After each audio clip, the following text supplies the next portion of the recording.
ऊपर उठे हैं, उस समाज के बारे में कोई प्लानिंग नहीं बनाते हैं।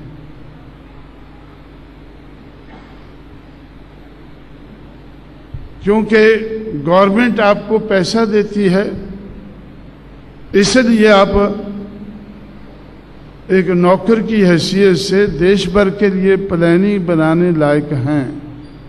इसका मतलब आप मर्सनरी हैं, पैसा लेकर प्लानिंग बनाने लायक हैं। लेकिन अगर मिशनरी भावना पैदा हो जाए आप लोगों में, तो मिशनरी बनकर आप लोग अपने समाज के लिए भी बढ़िया प्लानिंग बना सकते हैं।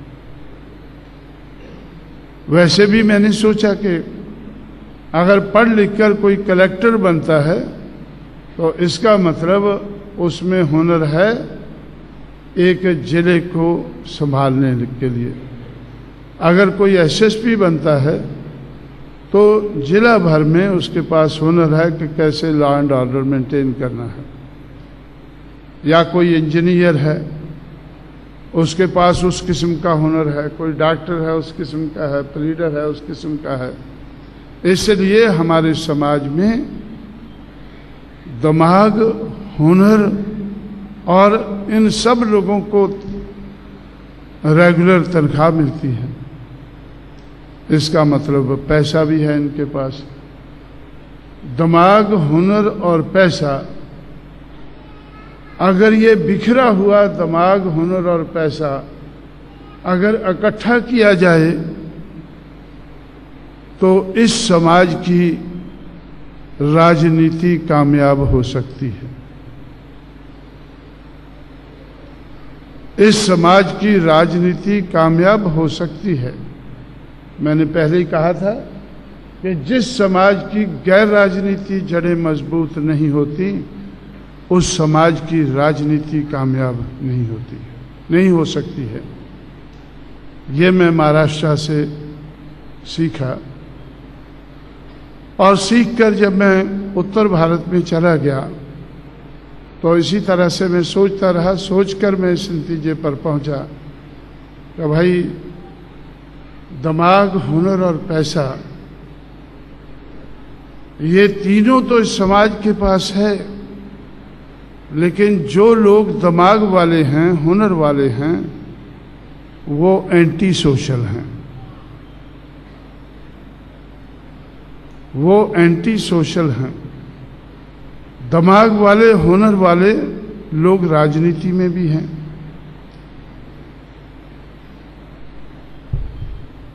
और दिमाग वाले, हुनर वाले राजनीति में लोग जो हैं, वो अपना दिमाग और हुनर का फायदा लेने के लिए वो दूसरे समाज के चमचे बनना पसंद करते हैं। क्योंकि उनको भरोसा है कि उनका इतना दिमाग, इतना उनके पास हुनर नहीं है कि वो दूसरों के मुकाबले में खड़े हो सकें, कामयाब हो सकें। इसलिए वो चमचे बनना ज़्यादा पसंद करते हैं।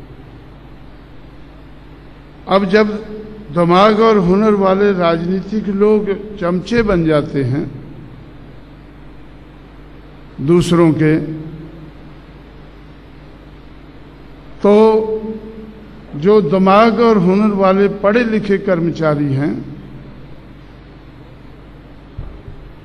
वो भी अपने दिमाग और हुनर का फायदा अपने लिए लेना चाहते हैं। इसलिए वो चमचों के चमचे बन जाते हैं। वो अपना हित सुरक्षित करने के लिए वो चमचों के चमचे बन जाते हैं। जैसे लंबे अरसे तक आप लोगों ने, बाबा साहब अम्बेडकर इनसे क्यों दुखी थे? आखिरी दिनों में वो कहते थे कि इन लोगों ने मुझे धोखा दिया है, क्योंकि वो सोचते थे कि ये समाज के लिए कुछ करेंगे। लेकिन बाबा साहब के पीछे भी ये पड़े रहते थे कि बाबा साहब हमारा प्रमोशन, हमारा ट्रांसफर, हम इस पोस्ट पर चले गए हैं, लेकिन जहां इन्होंने पोस्टिंग किया है वहां पैसा कम है। जहां इन्होंने पोस्टिंग किया है वहां पैसा कम है, तो बाबा साहब भी चले रहते होंगे। मुझे दिल्ली में अभी कुछ जानकारी हुई है पुराने लोगों से कि बाबा साहब ज़्यादातर इन लोगों के लिए चले रहते, किसी न किसी मंत्री के पास, तो भाई इसका ये ट्रांसफ़र का देखें, थोड़ा इसका प्रमोशन का देखें। लेकिन बाबा साहब की तो कोई सरकार नहीं थी, उनके स्टेचर के हिसाब से कोई ओबलाइज कर देता था, लेकिन ज्यादातर तो वो बाबा साहब से नफरत ही करते थे कि भाई अगर ये इसको किसी अच्छी जगह प्रमोशन दिला रहा होगा, अगर किसी अच्छी जगह प्रमोशन दिला रहा होगा तो शायद इससे पैसा लेता होगा, पैसा तो चाहिए था। अब मेरे पास भी बहुत से लोग आते रहते हैं, तो भाई हमारा प्रमोशन अभी एक ओएनजीसी में डायरेक्टर था, वो उससे बड़ा अधिकारी बनना चाहता था। वैसे तो मुझे खुशी थी कि भाई हमारे लोग अभी बड़े अधिकारी बन रहे हैं, अच्छी बात है। जब हम रूलर बनेंगे वो हमारे काम आ सकते हैं, लेकिन रूलर बनना भी तो मुश्किल हो जाता है, उनके सहयोग के बगैर रूलर बनना भी मुश्किल है।